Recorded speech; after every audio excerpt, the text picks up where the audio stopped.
భూపాలపల్లి జిల్లా కేంద్రంలోని గ్రామీణ మండలం చికన్పల్లి గ్రామంలో అత్యంత వైభవంగా బొడ్రాయి విగ్రహ ప్రతిష్ఠ కార్యక్రమం జరిగింది. కాగా ఈ రోజు ఉదయం ఎమ్మెల్యే గండ్ర సత్యనారాయణరావు పాల్గొని ప్రత్యేక పూజలు చేశారు. అనంతరం ఎమ్మెల్యే గ్రామస్తులను ఉద్దేశించి మాట్లాడుతూ భూలక్ష్మి అమ్మవారి ఆశీస్సులతో ప్రజలందరూ సుఖ సంతోషాలతో ఉండాలని అన్నారు.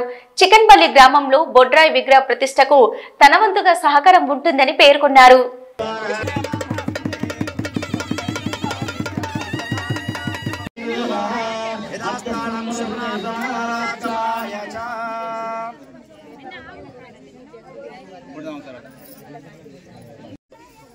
యంత్రాలకి అందరూ దండం పెట్టుకోండి.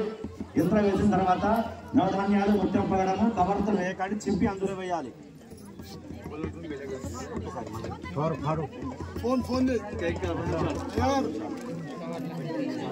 రైతులకు సంబంధించినటువంటి పొలాలకు పోయే రోడ్లు ఏవైతే ఉన్నాయో అవి కూడా నన్ను కోరడం జరిగింది.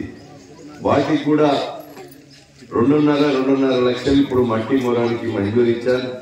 శాశ్వతమైనటువంటి మరమ్మతులు కూడా మరి మెటల్ రోడ్ అయ్యే విధంగా ఆ రోడ్లను కూడా పూర్తి చేయిస్తాం.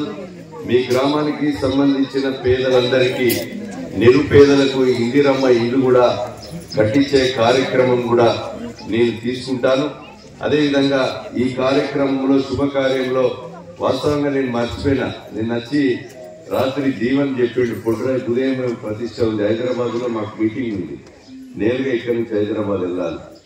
అయితే బొడ్రాయి ప్రతిష్ట 8-11 నిమిషాలకు ఉందంటే వచ్చి మీలో పాల్గొనే అవకాశం కల్పించినటువంటి మీ అందరికీ కూడా హృదయపూర్వక నమస్కారాలు, ధన్యవాదాలు, కృతజ్ఞతలు తెలియజేస్తూ ఈ కార్యక్రమంలో పాల్గొన్న ప్రతి ఒక్కరికి కూడా మరి పేరు పేరున ధన్యవాదాలు, కృతజ్ఞతలు, నమస్కారాలు తెలియజేస్తూ ఈ యొక్క బొడ్రాయి కార్యక్రమంలో పాల్గొన్నటువంటి పూజారులకు, సూర్యనారాయణకు, వారి బృందానికి కూడా ధన్యవాదాలు, నమస్కారాలు.